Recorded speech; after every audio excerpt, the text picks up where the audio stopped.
Halo, Assalamualaikum warahmatullahi wabarakatuh. Ketemu lagi dengan channel Ariseka Prasetya Official. Dalam tutorial kali ini, saya akan berbagi bagaimana cara untuk membuat komik pelajaran dengan bantuan Canva dan Artificial Intelligence.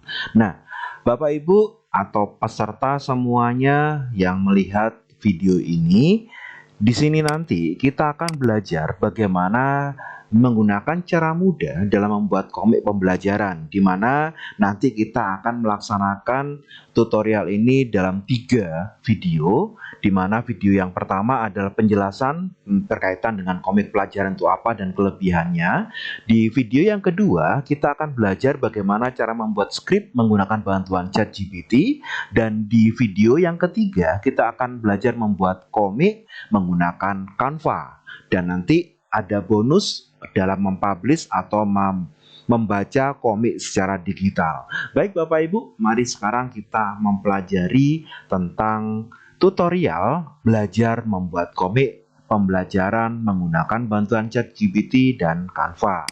Tutorial ini merupakan gabungan dari kegiatan diklat online ke-72 Sami Sanov yang diselenggarakan oleh IGI dan kanal Sami Sanov atau Satu Minggu Satu Inovasi.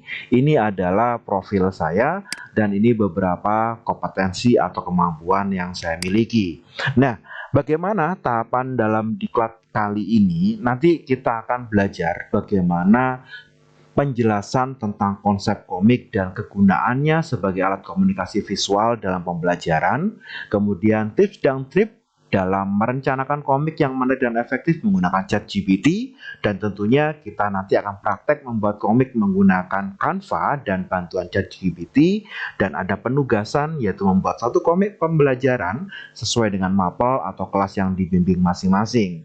Baik, sekarang kita akan mengenal dulu apa sih tujuan dari diklat ini. Diharapkan nanti peserta setelah mengikuti diklat ini bisa memahami, memperkenalkan peserta kepada cara membuat komik menggunakan teknologi ChatGPT dan alat desain Canva, membantu peserta mengembangkan keterampilannya dalam merencanakan, membuat, dan menyampaikan cerita melalui format komik, dan tentunya meningkatkan kreativitas dan kemampuan komunikasi peserta dalam menyampaikan ide dan konsep melalui media visual. Sekarang kita akan belajar pengertiannya terlebih dahulu. Apa sih sebenarnya komik pembelajaran itu? Jadi komik pelajaran adalah bentuk komik yang digunakan sebagai alat untuk menyampaikan pengetahuan dan informasi tentang suatu topik tertentu. Ingat, komik ini adalah alat untuk menyampaikan pengetahuan dan informasi. Tujuannya jelas adalah untuk membuat materi pelajaran lebih menarik dan mudah untuk dipahami, terutama bagi siswa atau pembaca yang lebih memilih belajar melalui visual. Ini adalah contoh dari komik pelajaran. Nah, selain itu, komik pelajaran biasanya menggabungkan elemen-elemen narasi, dialog, dan ilustrasi untuk menggambarkan konsep atau peristiwa dengan cara yang menarik.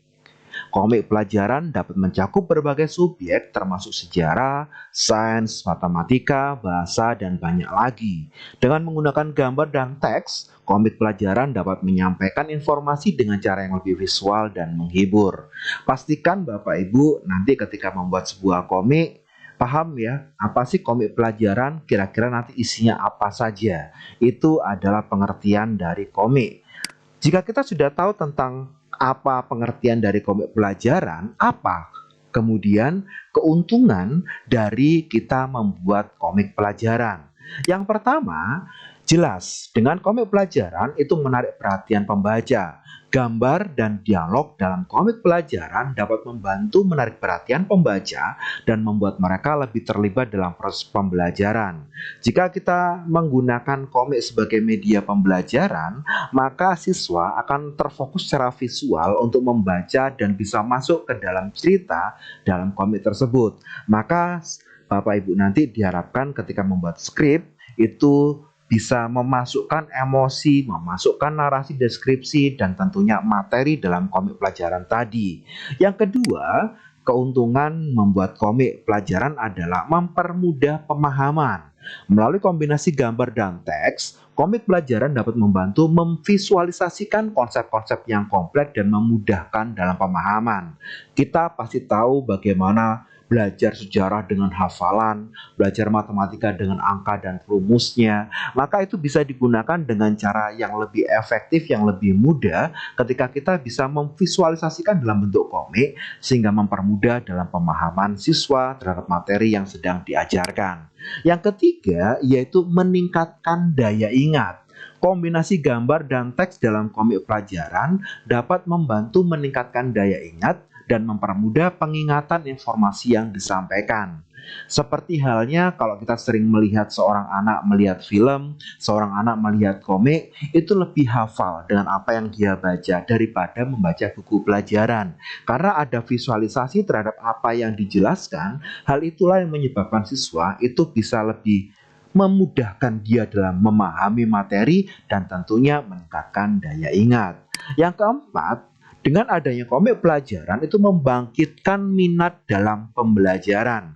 Komik pelajaran yang menarik dan informatif dapat membantu membangkitkan minat pembaca dalam subjek yang diajarkan.